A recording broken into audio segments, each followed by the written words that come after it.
breaking news. Tensions are erupting in the Middle East as an alarming new threat emerges.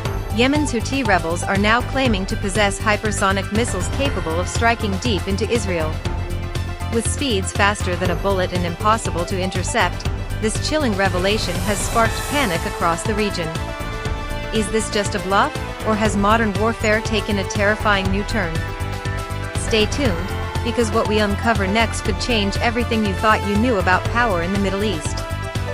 In recent weeks, tensions in the Middle East have once again taken center stage on the global stage, but this time, the focus has shifted to a concerning development involving hypersonic missile capabilities. The growing alarm stems from reports that the Houthi movement, based in Yemen and backed by Iran, has either developed or obtained hypersonic weapons capable of threatening not only regional stability but also the security of Israel. This revelation has sent shockwaves through the region. The idea that a non-state actor like the Houthis could possess such advanced missile technology has raised serious questions about the evolving nature of warfare in the Middle East. For Israel, a nation already on high alert due to persistent threats from various fronts, this development presents a new and more complex challenge. To understand the scale of this issue, we first need to examine what hypersonic missiles are and why they're so significant. Hypersonic missiles are capable of traveling at speeds greater than Mach 5, or 5 times the speed of sound. That's over 6,000 kilometers per hour. Unlike traditional ballistic missiles, hypersonic weapons can maneuver during flight, making them extremely difficult to detect, track, or intercept. This combination of speed and unpredictability makes them a formidable tool in modern warfare. Traditionally, the development and deployment of hypersonic weapons have been limited to major powers such as the United States, Russia, and China. These weapons are still considered cutting-edge technology and are not widely proliferated. That's what makes the current concerns surrounding the Houthis so alarming. If they do indeed possess hypersonic missile technology, the implications are enormous. Initial claims about the Houthi acquisition of hypersonic missiles emerged through unconfirmed media reports, with some suggesting that Iran may have transferred this technology to the Houthis or assisted them in its development. Iran, a longtime backer of the Houthi movement, has been known to provide military training, equipment, and funding. While Iran has publicly denied providing such advanced weapons, Western intelligence agencies are reportedly investigating the possibility that Iran's own missile developments have trickled down to its allied militias. The timing of these reports is crucial. Over the past year, the Houthi movement has significantly increased its missile and drone strikes against neighboring Saudi Arabia and the United Arab Emirates, and in some cases, targeted maritime shipping routes in the Red Sea. But the suggestion that Israel could be within range of a new class of hypersonic weapons has added a new layer of urgency. Israel, known for its sophisticated defense systems like the Iron Dome, David's Sling, and Arrow systems, has long been prepared to counter missile threats. However, even these advanced platforms may struggle to intercept hypersonic projectiles due to their velocity and maneuverability.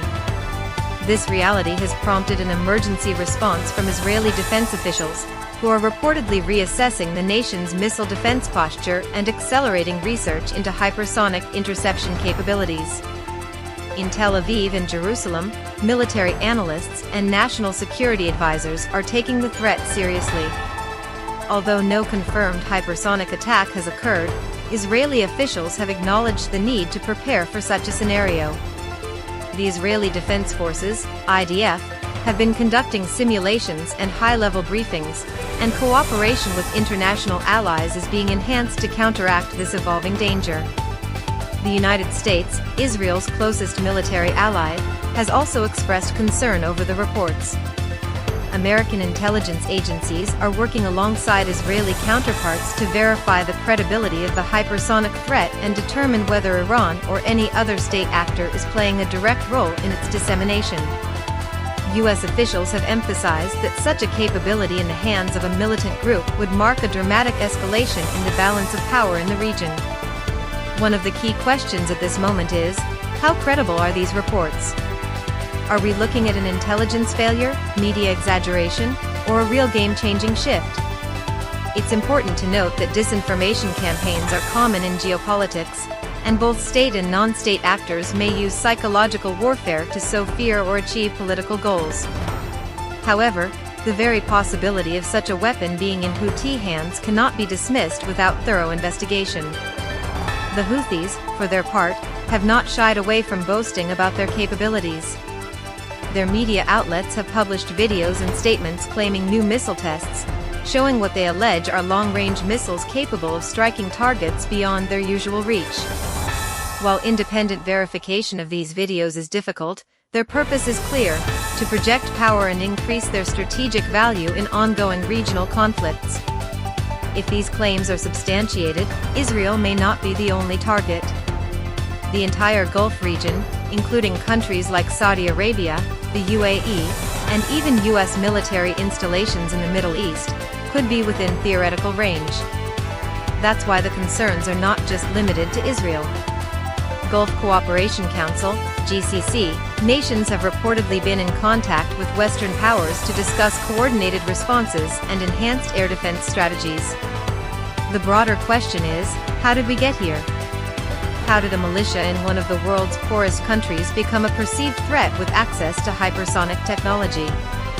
The answer lies in years of asymmetric warfare, regional rivalries, and the increasingly blurred lines between conventional and irregular warfare.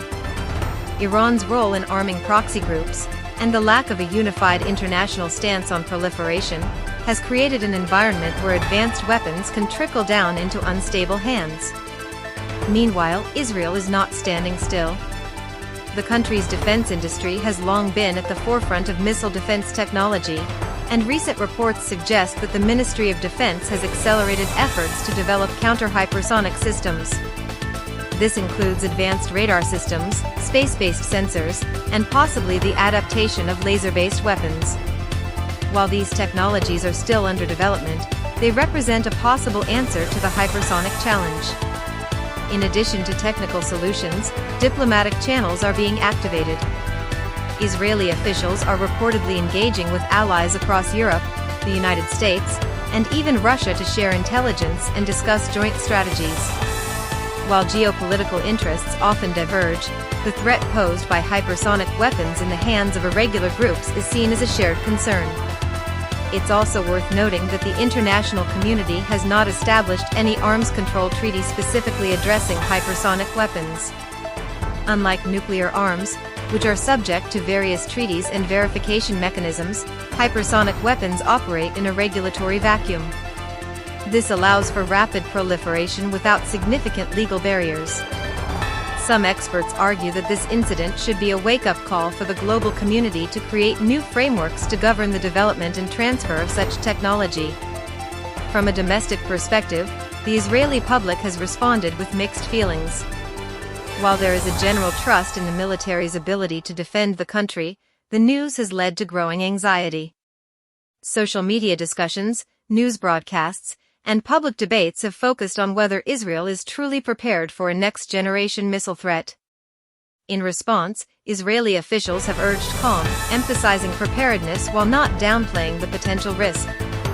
On the other side, critics of current Middle East policies have raised questions about how U.S. and Israeli strategies toward Iran have contributed to this situation. Some argue that maximum pressure campaigns and continued military engagements have escalated tensions, providing Iran with more incentives to arm its proxies as a means of asymmetric retaliation. These debates highlight the complexity of the region and the unintended consequences that can arise from long-standing geopolitical rivalries. The global arms market is another piece of this puzzle. As sanctions drive some nations to innovate or find covert ways to bypass restrictions, black market technology and underground military networks thrive. If Iran has indeed transferred hypersonic technology, or even partial systems, to its allies, it may represent a shift in how military power is distributed across the globe. The monopoly on advanced weapons is breaking down, and new actors are entering the field. For Israel, this is not merely a military issue. It's a strategic, political, and psychological battle.